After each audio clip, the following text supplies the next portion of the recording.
Анда эмесе кайрылууну кароого өтөбүз. Сөз судья Лунар Чыткалбековна Жолдошова баяндама берүү үчүн берилет. Кыргыз Республикасынын Конституциялык сотуна 2023 жылдын 25 мартында Жакшылык Жомартович Кадыровдун кызыкчылыгын көздөгөн Максатбек Мергенбаевич Жорокуловдун Кыргыз Республикасынын президентин жана Кыргыз Республикасынын Жогорку Кеңешинин депутаттарын шайлоо жөнүндө Конституциялык мыйзамдын 60-1 беренесинин 3-бөлүгүнүн 2 сүйлөмүнүн шайлоо күрөөсүн төккөндүгү ырастоочу документи деген сөздөр менен баяндалган 61 беренесинин 1 бөлүгүнүн 3 пунктунун Кыргыз Республикасынын Конституциясынын 2 беренесинин 3 бөлүгүнө 37 беренесинин 1-3 бөлүктөрүнө ылайык келүүсүн текшерүү жөнүндө өтүнүчү келип түшкөн. Кайрылуунун негизинде Кыргыз Республикасынын шайлоо жана референдум өткөрүү боюнча Борбордук шайлоо комиссиясы 2021 жылдын 28 ноябрында Кыргыз Республикасынын Жогорку Кеңешинин депутаттарынын кызмат орундарына мажоритардык жана пропорционалдык тутумдар боюнча шайлоо өткөргөн. Кыргыз Республикасынын президентин жана Кыргыз Республикасынын Жогорку Кеңешинин депутаттарын шайлоо жөнүндө Конституциялык мыйзамдын 60-1 беренесинин 3 бөлүгүнүн 2 сүйлөмүнө ылайык талапкер жеке каражаттарынан Борбордук шайлоо комиссиясынын атайын эсебине мыйзамдарда көрсөтүлгөн эсептик көрсөткүчтүн 1000 эселенген өлчөмүндө шайлоого күрөөсүн төгөт. Кайрылууга тиркелген материалдарга ылайык Жакшылык Жомартович Кадыровдун бала кезинен көрүү боюнча биринчи топтогу майыптуулугу бар.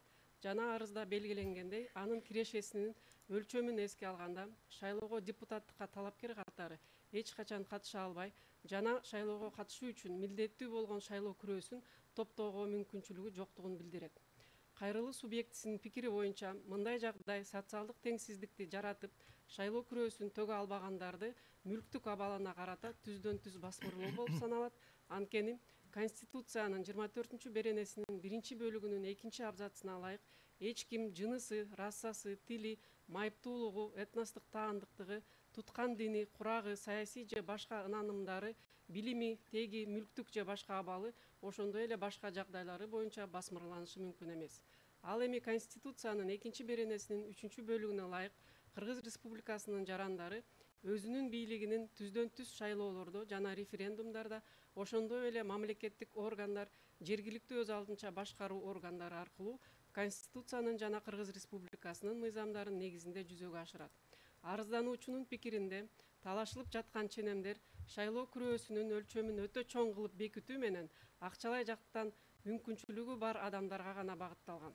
Кыргыз Республикасынын жарандары мамлекеттик жарандык жана муниципалдык кызматка мыйзамда белгиленген тартипте кирүүдө, кызмат боюнча көтөрүлүүдө бирдей укуктарга жана мүмкүнчүлүктөргө ээ деп караштырган Конституциянын 37 беренесинин 3 бөлүгүнө карабастан мамлекеттик жарандык кызматтын бири болуп саналган Жогорку Кеңештин депутаты катары талапкер болууга шайлоо күрөөсүнүн өтө чоң өлчөмүн орнотуу менен тоскоолдук жаратууда.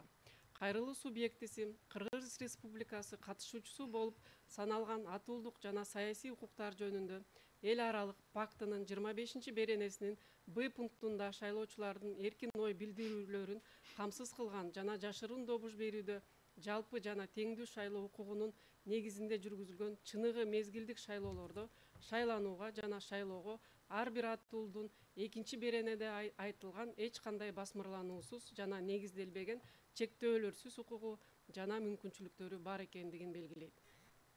Көрсөтүлгөн эл аралык пактынын номер 25 жалпы тартиптеги түшүндүрмөнүн 16 пунктунда шайлоого талапкер катары өзүн көрсөтүүнүн жол жоболорунун тартиби, шайлоо күрөөсү же депозити негизделген жана басмырланбоосу керектиги, ал эми 18 пунктунда мамлекет мыйзам ченемдеринин негизинде шайлануучу мамлекеттик кызматтар үчүн коюлган шарттар, кандай болбосун чектөөлөр жана талап кылынган квалификациялардын максатка ылайыктуу негизделүүсү зарыл экенин белгиледи.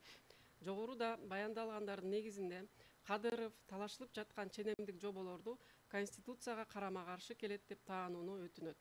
Кыргыз Республикасынын Конституциялык сотунун судьялар коллегиясынын 2023 жылдын 25 апрелиндеги аныктамасы менен Кадыровдун өтүнүчүнүн Кыргыз Республикасынын президентин жана Кыргыз Республикасынын Жогорку Кеңешинин депутаттарын шайлоо жөнүндө Конституциялык мыйзамдын 60 беренесинин 3-бөлүгүнүн 2-сүйлөмү, Конституциянын 2-беренесинин 3-бөлүгүнө, 24-беренесинин 1-бөлүгүнө, 37-беренесинин 1-3-бөлүктөрүнө ылайык келүүсүн текшерүү жөнүндө бөлүгү өндүрүшкө кабыл алынган.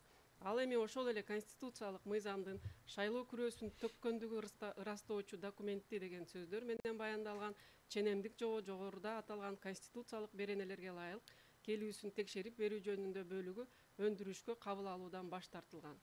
Ишти сот отурумуна даярдоонун жүрүшүндө жоопкер тарап катары Кыргыз Республикасынын Жогорку Кеңеши таанылган. Кыргыз Республикасынын президентинин администрациясы, Кыргыз Республикасынын юстиция министрлиги, Кыргыз Республикасынын шайлоо жана референдум өткөрүү боюнча борбордук комиссиясы жана Кыргыз Республикасынын эмгек, социалдык камсыздоо жана миграция министрлиги үчүнчү жактар катары тартылган. Кыргыз Республикасынын Конституциялык соту жөнүндө Конституциялык мыйзамынын 32-беренесине ылайык бул иш боюнча бардык зарыл даярдык көрүү иш чаралары жүргүзүлгөн, иш кароого даяр. Көңүл бурганыңыздарга рахмат. Урматтуу судьялар, Улунар Чыткалбековна, суроолоруңар барбы?